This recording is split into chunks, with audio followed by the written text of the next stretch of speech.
Thank you for joining us for CBN NewsWatch. I'm Ephraim Graham. Ahead today, Israel hosting Christian journalists from around the world as it works to get its side of the story out to a global audience on issues from the war in Gaza to biblical lands of Judea and Samaria. Here at home, the federal government shutdown now tied for the longest in history, but there may be a light at the end of the tunnel. We're going to bring you a look at some ancient biblical manuscripts now on display at the Museum of the Bible in Washington, D.C. We're going to talk about their importance to the early church and hope amid despair. We're going to hear from a woman whose brother took his own life, how the Lord brought her out of the darkness and how he can help others going through those hard times. All those stories and more right now on CBN NewsWatch. This is CBN NewsWatch.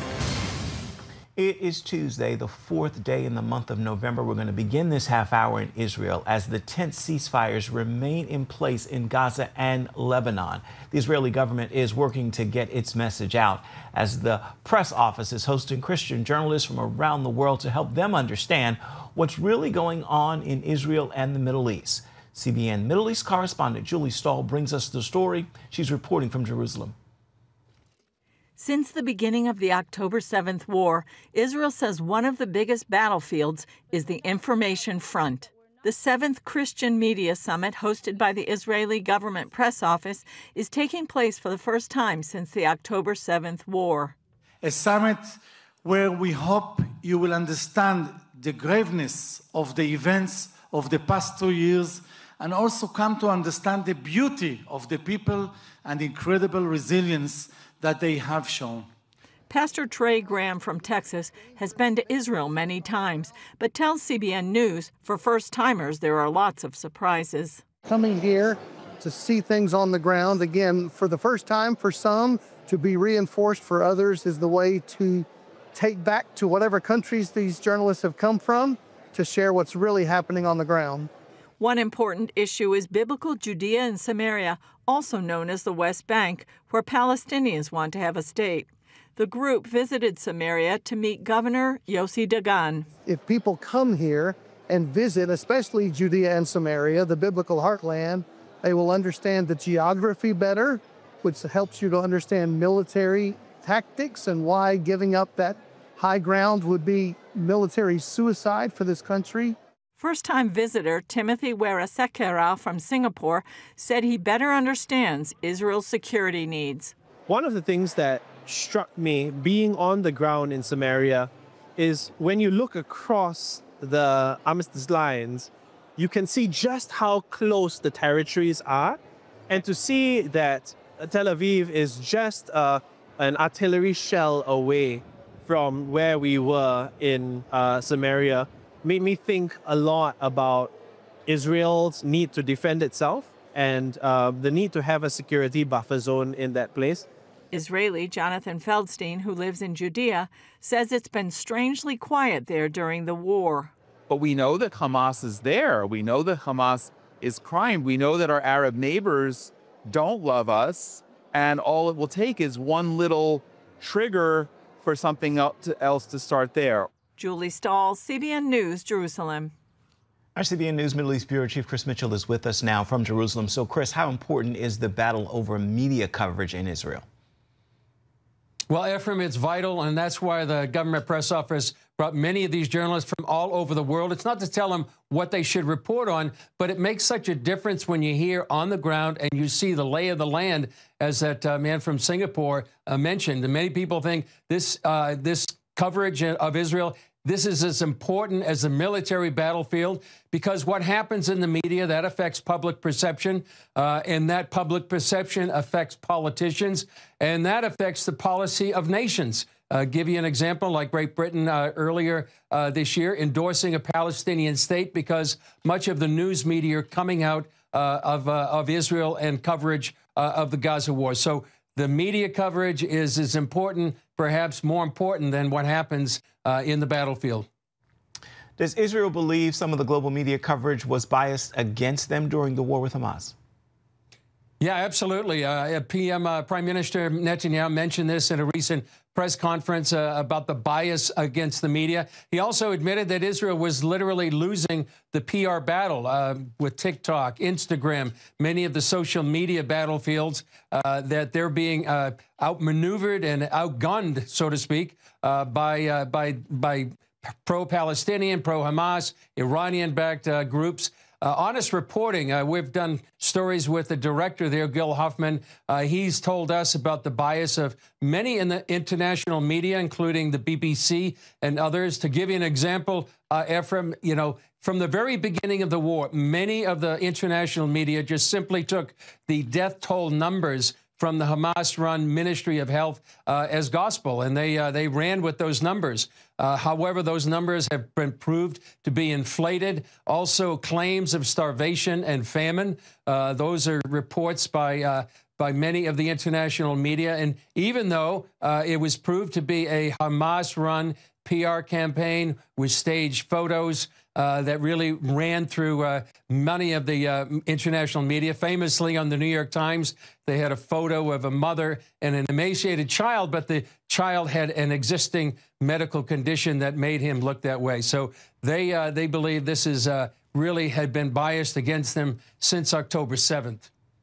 One of the key issues discussed at the media summit was the West Bank, Judea and Samaria. What does Israel want the world to know about these lands? Well, they want the people to know that these are the lands of the Bible. This was promised by God to Abraham about 4,000 years ago. Most of the Bible stories that we read today took place in Judea and Samaria. David was born in Bethlehem, for example, not too far from here in Jerusalem. Jesus was born in Bethlehem. And they would want to know, too, that there really never has been a Palestinian state in the lands of Judea and Samaria. And you can go back as well to what's called the San Remo Resolution, 1920, after World War I. The great powers that won the war, they divided up the Middle East, and they gave this land as a land to the ancestral homeland of the Jewish people. So that it was enshrined in international law. They would also want them to know it's very strategically important. As that man from Singapore said, once again, it's really just an artillery shell away from the hills of Judea and Samaria to Tel Aviv. And I think finally they would want people to know that these are not colonial possessions, but this is the ancestral homeland of the Jewish people. Republican Senator Lindsey Graham says if Israel tries to annex those lands, it would hurt support from the U.S., and he believes in a Palestinian state. What's the reaction there in Israel? Well, Ephraim, we know from polls that most Israelis oppose a Palestinian state, especially after October 7th. The majority of Israelis don't want a two-state solution. The Knesset recently voted overwhelmingly to oppose a Palestinian state. I think that vote was 99-11 out of 120 votes in the Knesset. They've also recently had a symbolic vote to declare sovereignty over Judea and Samaria. And many people suspect a Palestinian state that's run by the Palestinian Authority would be a mortal danger to Israel. They still pay terrorists and their families for killing or wounding Israelis. They consistently demonize Israel, and they lionize terrorists that have killed Jews and Israelis in the past. So they wonder, can a leopard change its spots? And they wonder as well, is Senator Graham, what he's proposing, differ from what hasn't worked for 30 years? And finally, dividing God's land is a warning in Joel chapter 3 that God judges the nations for dividing God's land. All right, let's, before we let you go, what do you have for us this evening on Jerusalem Dateline? Well, we have more about the Christian Media Summit. We have a story on the future of Judea, and also an organization in Samaria called Hayuvel, right there in the biblical heartland of Israel. All that on today's Jerusalem Dateline. All right, our CBN News Middle East Bureau Chief Chris Mitchell, always good to see you. Thank you for your insights. Looking forward to checking back with you in the days ahead. Want to remind you at home, you can get the latest from Jerusalem Dateline at 8 p.m. Eastern on the CBN News channel. You can also watch it on the CBN News app, and it's available to you on YouTube as well.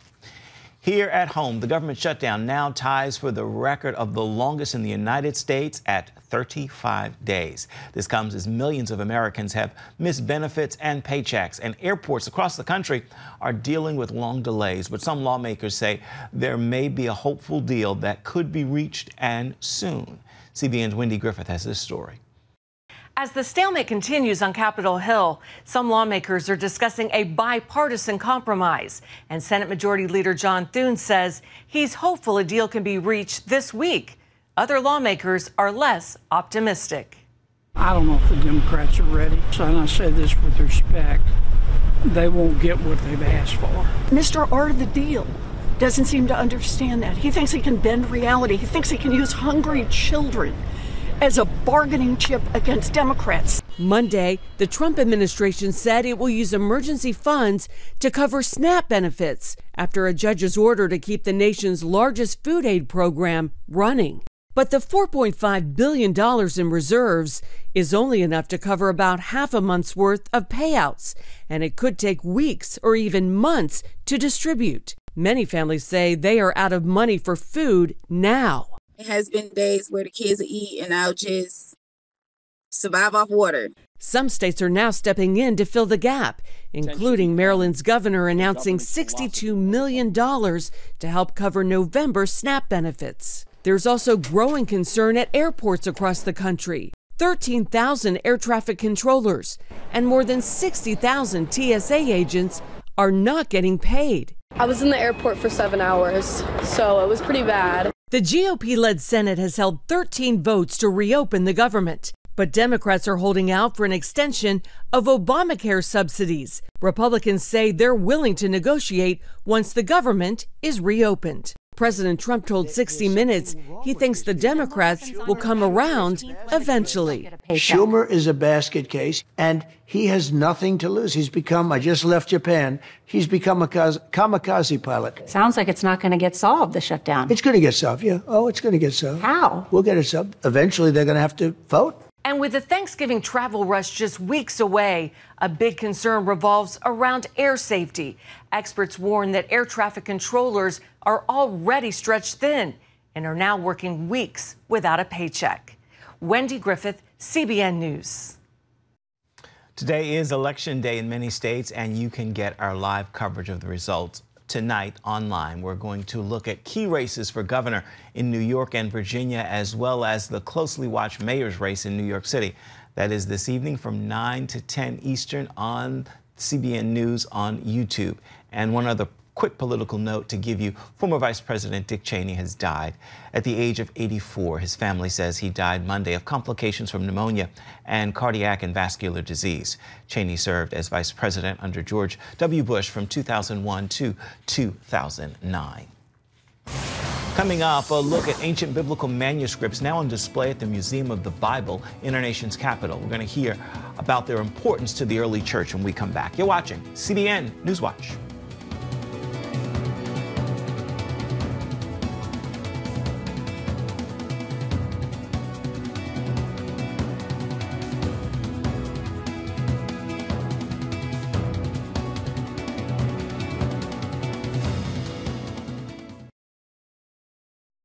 Something has been happening on campuses across the nation. Gen Z has been written off. It looked like everything was okay when deep down it wasn't. I think they've had everything the world has to offer and they're done with it. You all are a part of a generation that God is sparking revival and it is spreading. It's just getting started. Available now. A rare glimpse into early Christianity is now on display at the Museum of the Bible. The exhibit features ancient biblical manuscripts assembled by the early church, including pages from the oldest known copies of the book of Jonah and 1 Peter. CBN Washington correspondent Jenna Browder brings us the story. It's called the Crosby-Scoian Codex. The word codex is just a fancy word for an ancient book. A collection of Christian texts dating back 1,800 years. You would write them on both sides, and then you would stitch these pieces together so that it would feel like we think of as a modern book where you'd have writing on both sides. The Codex includes parts of the books of Jonah and 1 Peter, as well as 2 Maccabees, a book found in Catholic and Orthodox Bibles, but not in most Protestant ones. Here it has Maccabees and it has 1 Peter. Here at the Museum of the Bible, 7 of about 50 pages are currently on display. Chief Curatorial Officer Dr. Bobby Duke walks us through their new exhibit. And then here we also again have parts of 2 Maccabees and 1 Peter. And it really is exciting to think the oldest ancient language where we have the complete copy of Jonah and 1 Peter is on this Crosby Scoian. And the Codex goes beyond that. This also included items that were ancient sermons from a man named Melito. We had parts of the book of Maccabees, which is in the Catholic canon. We had other prayers. Written in the ancient Coptic language, Dr. Duke says while it's unclear who compiled the Codex, we do know it came from some of the earliest Christians. This dates back to about 250 AD. And that's incredible to think that we have something that's 1,800 years old. A community said, let's put these items together so that we're read, it will inspire this generation of Christians that lived in that part of Egypt. As for why they put these specific texts together. Well, it's definitely one that even when you think of Jonah and 1 Peter being woven into this, because those seem random, that those would be put together. But even all of those connect to Christ.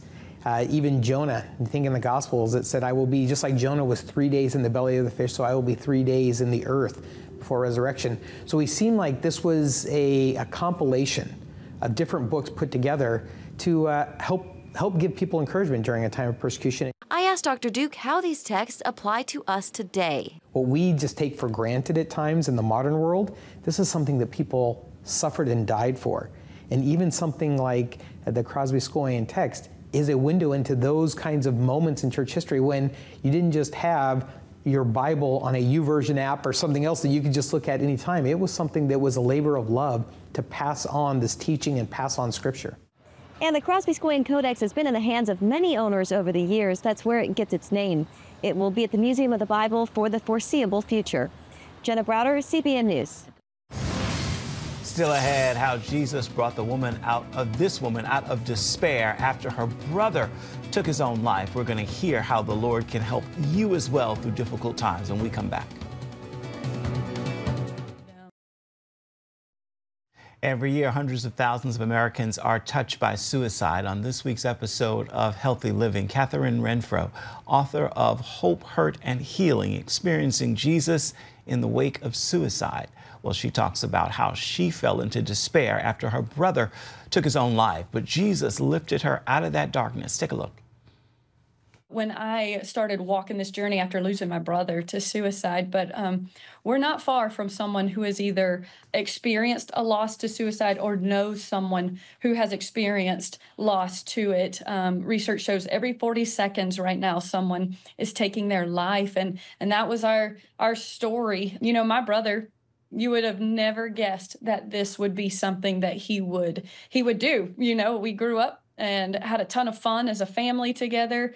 But, you know, for whatever reason, he just struggled. And I'll never forget the night of October 5th, 2008. I got a phone call at 2:22 in the morning, and you know those phone calls never tend to be good. And I remember answering it and just hearing my brother really just screaming and crying in panic on the other end of the line, just saying, "I can't keep doing this," and I didn't know what he meant. And you know, I think the enemy was just getting the best of his mind and making him feel like he was just caught in a cycle that he would never get out of. He had struggled a little bit with drugs and alcohol and had turned back to those things that night. And just the shame and the guilt that he felt, he just thought there was no other option, you know, that his best option was to end his life, and he did. And our family just was left in shock, just grief beyond what you can imagine. And that was just the beginning of a long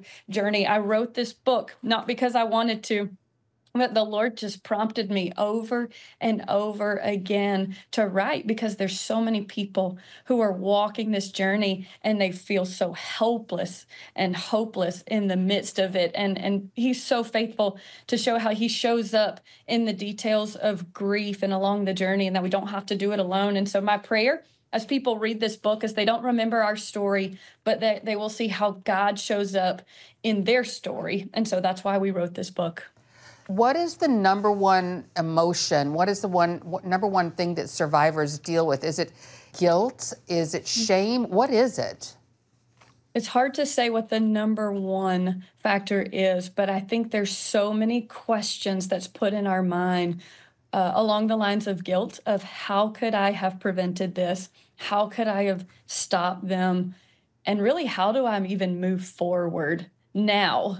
So it's honestly, it's such a roller coaster of emotions, from guilt to confusion, to frustration, to anger, to hurt, to deep grief, and what I've seen is there's no manual to walk through all of that. It's so interesting because one moment you can feel sadness, and then the next moment feel anger, and then the next moment be questioning, how could I have stopped this? And so I feel like it just ebbs and flows from one emotion to another, which is why I'm so grateful for the things that the Lord taught me over the course of years. By the way, this was not like a one night, we just figured it all out. I mean, we are years into this journey, and it still hurts, and we're still learning. But he's just showed me his faithfulness in the midst of all the emotions. And when our emotions change, the Lord does not change. He's constant, and he's steady, and he's present through it all. And I'm so thankful for that. And you can learn more about the book, Hope, Hurt, and Healing, Experiencing Jesus in the Wake of Suicide, by checking out Lori's show. On this week's edition of Healthy Living. You can find that today on the CBN News Channel at 2:30 and again at 8:30 Eastern. You can also see it on the CBN News app, or you can watch on YouTube. We'll be right back. Get your daily quick start from CBN News. A quick read on the important news of the day delivered right to your inbox. Stay current on breaking news, politics, and entertainment. Go to quickstart.news and subscribe today. Welcome back to CBN NewsWatch. Time now for your Tuesday Tweetable. And today I want to leave you with this message to post, tweet, tag, and share it with those in your circles of influence. If you're looking to accomplish something you've never achieved, you're going to have to do something you've never done. Think on this. Only a fool continues to do the same thing, looking for different results. Today is the day to make up your mind and then make a move in the direction that God is showing you. That will do it for this edition of CBN NewsWatch. You can always find more of our news programs on the CBN News Channel. You can find them there anytime, as well as online, cbnnews.com.